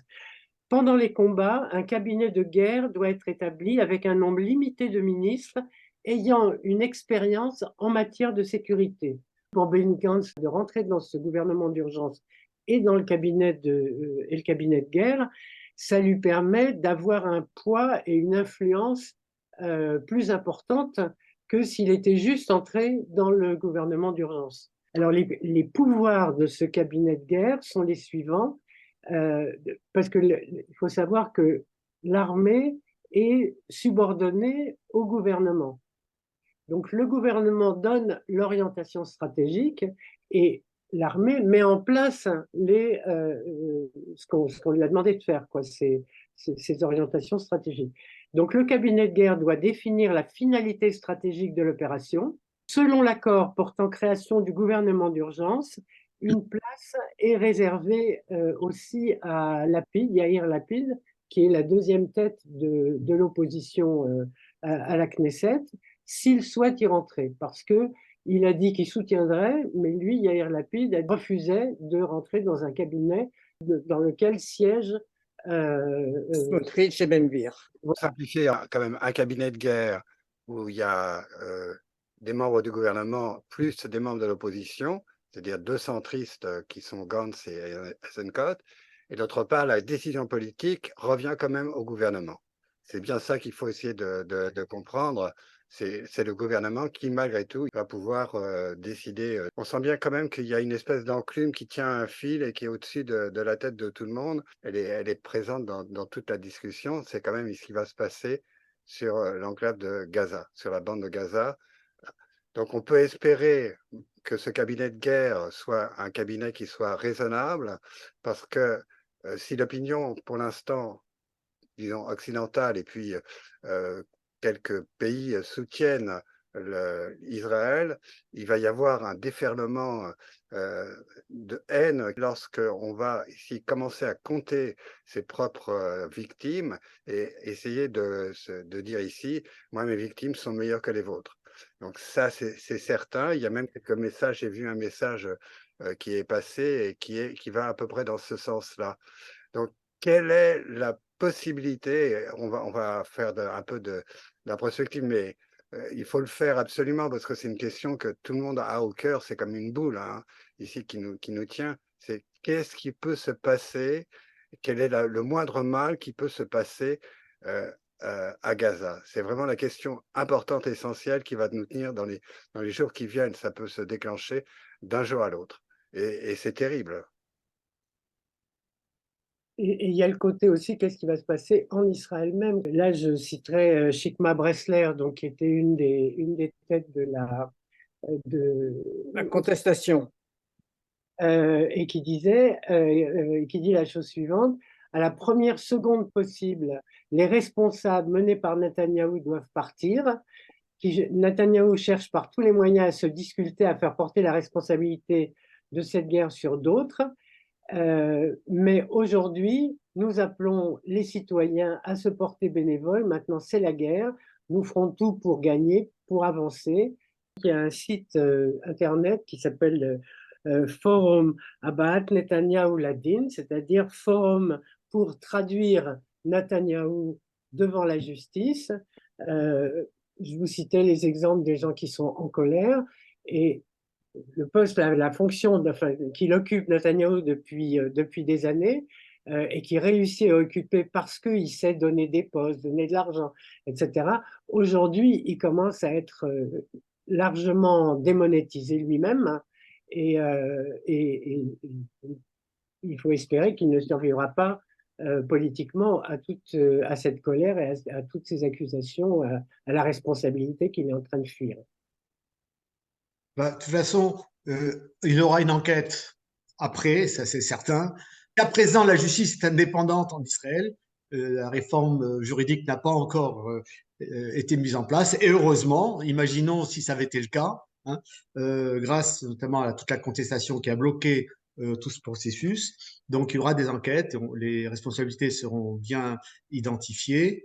Je voudrais juste rajouter une idée. Benny Gantz, quand il a fait un discours à la télévision le soir de l'accord signé pour son entrée dans ce gouvernement d'urgence ou d'unité nationale, il a eu un discours vraiment à la hauteur, je dirais. Ça serait bien de le traduire si on le retrouve. Ça a été Mais fait. il a dit une chose importante. Il dit ce n'est pas, je ne viens pas ici pour faire une collaboration politique. Je viens ici pour faire, parce que shoot-foot, on traduit par collaboration ou coopération, je sais pas, coopération de destin. On partage le destin. On vient épaule contre épaule pour assurer la défense du pays. Et après, on verra qui est responsable, etc. Donc voilà, ça c'est pour ce qui concerne Israël. Mais je crois qu'aujourd'hui, ça va être de plus en plus pour les Israéliens la question des otages qui va être au centre de ce qui va se passer. Vous avez vu sans doute hier, il y a une première vidéo qui n'a pas été forcément diffusée en France d'une otage israélienne, franco-israélienne de 21 ans qui a parlé. Sa mère a fait une conférence de presse aujourd'hui pour demander évidemment à ce qu'on fasse tous pour amener tout ce qui est possible pour amener sa fille. Je crois que son frère aussi a disparu, mais on n'a pas de nouvelles du frère. Donc ça, il y aura une très forte pression de plus en plus des familles là-dessus pour les prochains jours. Ça va être une contrainte que devra prendre en compte l'armée dans ses choix militaires.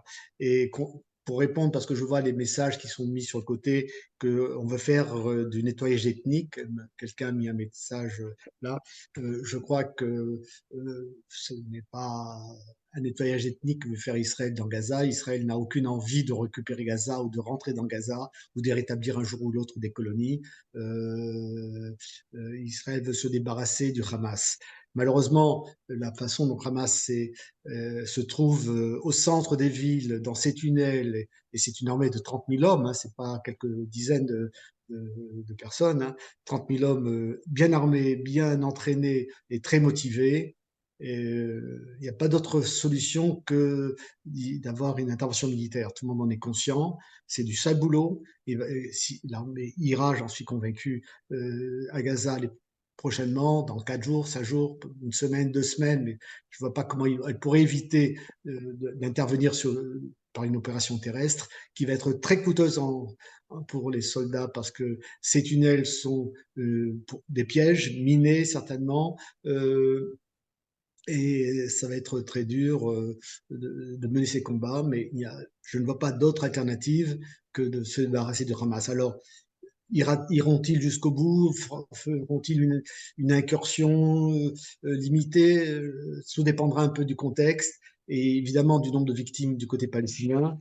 Et du côté palestinien et de la position des internationales. Voilà, donc je pense que c'est un problème si la communauté internationale, avec les Américains, les Européens, est capable de prendre l'initiative, c'est le moment, parce que il faut sortir de cette crise par le haut.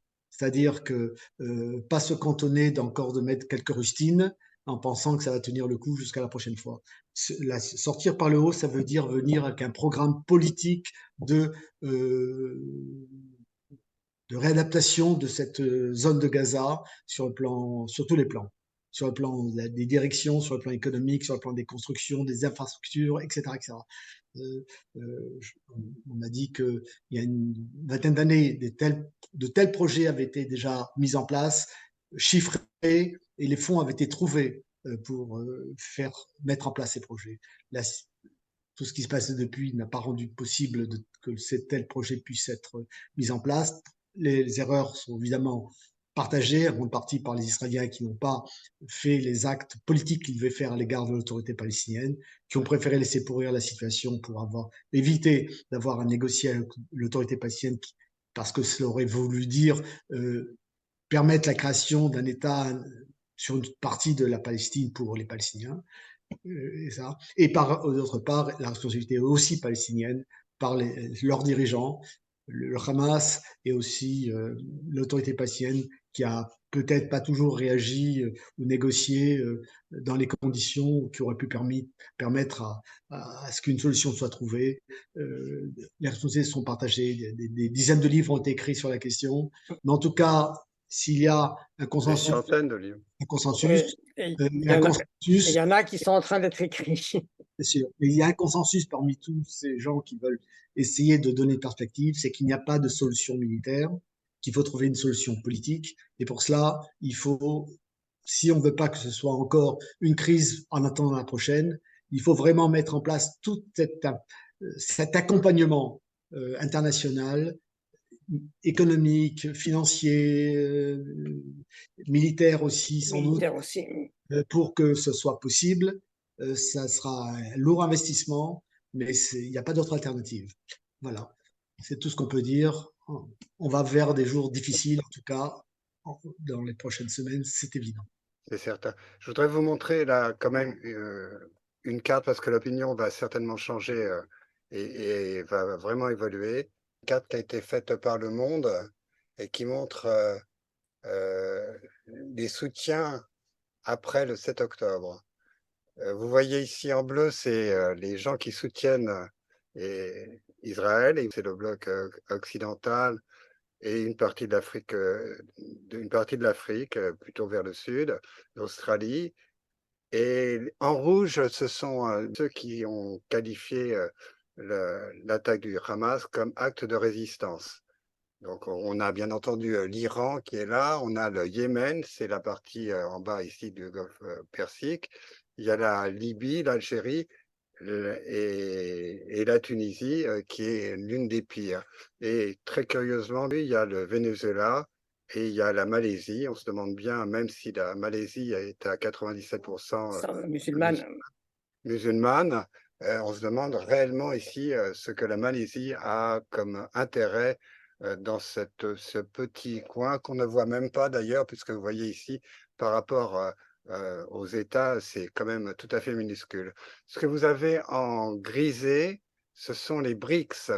Et les BRICS, ce sont le conglomérat du Brésil, la Russie, de la Chine, de l'Inde et de l'Afrique du Sud, qui ont pris une position relativement neutre, c'est-à-dire appel à la désescalade avec ou sans condamnation. Ce sont ceux qui sont restés à peu près neutres, et puis évidemment toute une partie du continent africain qui est de toute façon tellement désorganisé et tellement pauvre que ce qui se passe là ne les concerne absolument pas. Dans tout ça, vous avez une petite excroissance, une petite verrue ici qui se retrouve là, toute petite, et ça, c'est le Qatar. Une taille minuscule et pourtant une influence énorme. Et bien entendu, par rapport ici aux États-Unis, on voit très bien que c'est tout à fait minuscule.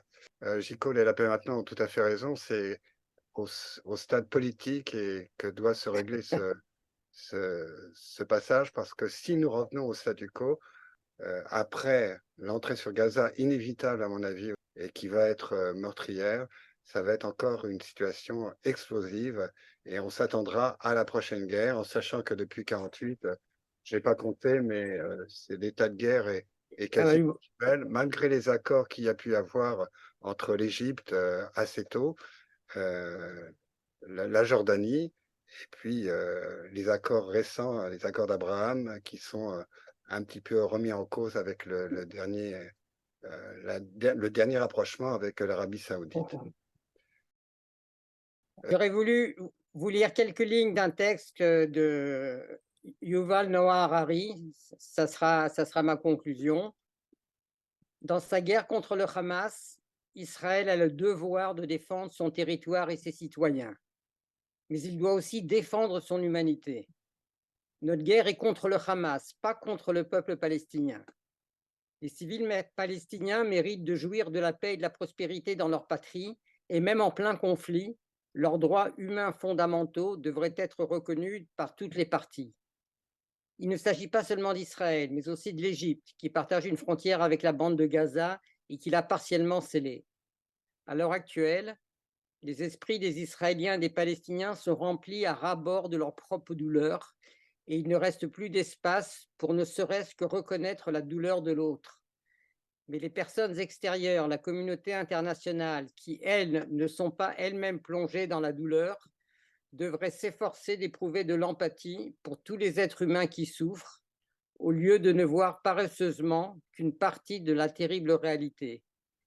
C'est le travail des personnes extérieures, de la communauté internationale, de contribuer à maintenir un espace de paix, et ça doit être un des objectifs à essayer de réaliser face à une période qui, effectivement, comme Léo l'a dit, sera très très dure sans doute dans un premier temps. Il y a bien entendu d'autres questions qui se posent, c'est-à-dire les incidences que ça peut avoir, mais je pense que heure par heure, il se passe quelque chose. Des bombes sur un hôpital, et ça va être une guerre d'images et d'interprétation. Deux narratifs vont se rencontrer. En France, nous avons des conséquences. Je pense que l'on en parlera une autre fois. Je voudrais aussi, moi, faire une dernière citation. C'est celle d'un intellectuel musulman qui s'appelle Abdenour Bidar.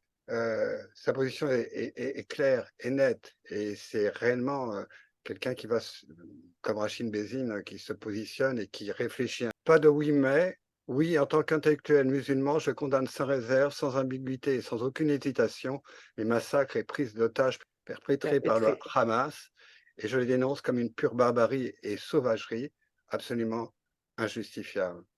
Voilà ce que tout honnête homme pourrait prendre comme credo.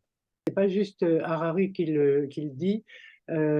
En Israël, de nombreux Israéliens disent le Gaza, ça n'est pas le Hamas. Gaza, le peuple palestinien, les gens qui habitent à Gaza, qui ne sont pas du Hamas, sont malheureux, sont privés de liberté, vivent dans une situation économique déplorable, épouvantable. Plusieurs vidéos justement d'un arabe de Jérusalem, par exemple, qui a monté une association, une organisation, et qui dit ce que tu viens de dire, Léo, à savoir que tout ça, que le Hamas profite de la population palestinienne, ne la défend pas. Et il y en a d'autres comme ça qu'on a mis en ligne de ce même genre. Et l'urgence aujourd'hui est de faire un maximum pression sur ce qu'on appelle la communauté internationale, sur la question des otages, enfin de ce qu'on appelle les otages, de ceux qui ont été raflés, kidnappés.